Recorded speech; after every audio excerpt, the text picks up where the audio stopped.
দেয়ালে ঝুলছে রং তুলির আঁচড়ে ফুটিয়ে তোলা ফিলিস্তিনের আবেগ, সংগ্রাম আর আশা আকাঙ্ক্ষার গল্প।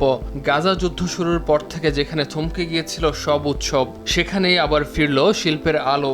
দীর্ঘ বিরতি কাটিয়ে অধিকৃত পশ্চিম তীরের রামাল্লায় শুরু হয়েছে ঐতিহ্যবাহী শিল্পকলা উৎসব।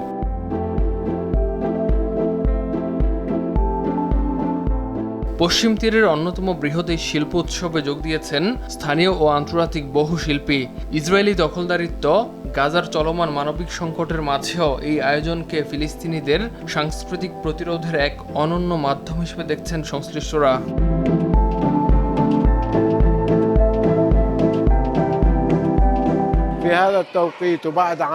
এই মুহূর্তে গাজা যে অবর্ণনীয় পরিস্থিতির মধ্য দিয়ে যাচ্ছে তা বিবেচনা করলে এই উৎসব আয়োজন করতে পারাটাই বড় অর্জন। এটি আমাদের টিকে থাকার ও সংস্কৃতি জানান দেয়ার লড়াই। আমাদের থিয়েটার ও সঙ্গীতে এক দারুণ গুণগত পরিবর্তন এসেছে। আরবি শিক্ষক হিসেবে শব্দের ছন্দ ও মহাকাব্য আমার খুব প্রিয়। আর এই নাটকে পরিচালনা থেকে শুরু করে অভিনয় ও সঙ্গীতের যে অনবদ্য মেলবন্ধন দেখেছি তা সত্যিই এক পূর্ণাঙ্গ শিল্পকর্ম। আর হ্যাঁ, আমার মতামত কিছুটা পক্ষপাতদুষ্ট মনে হতেই পারে, কারণ এর মিউজিক কম্পোজার আমারই আদরের ভাই।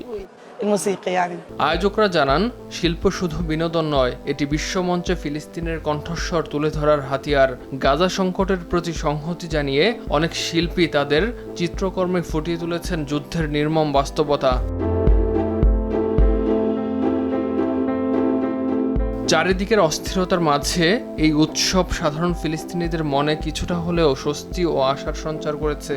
তারা মনে করেন, শত প্রতিকূলতার মাঝেও শিল্প ও সংস্কৃতিকে বাঁচিয়ে রাখা জরুরি। ইমতিয়াজ আহমেদ, RTV।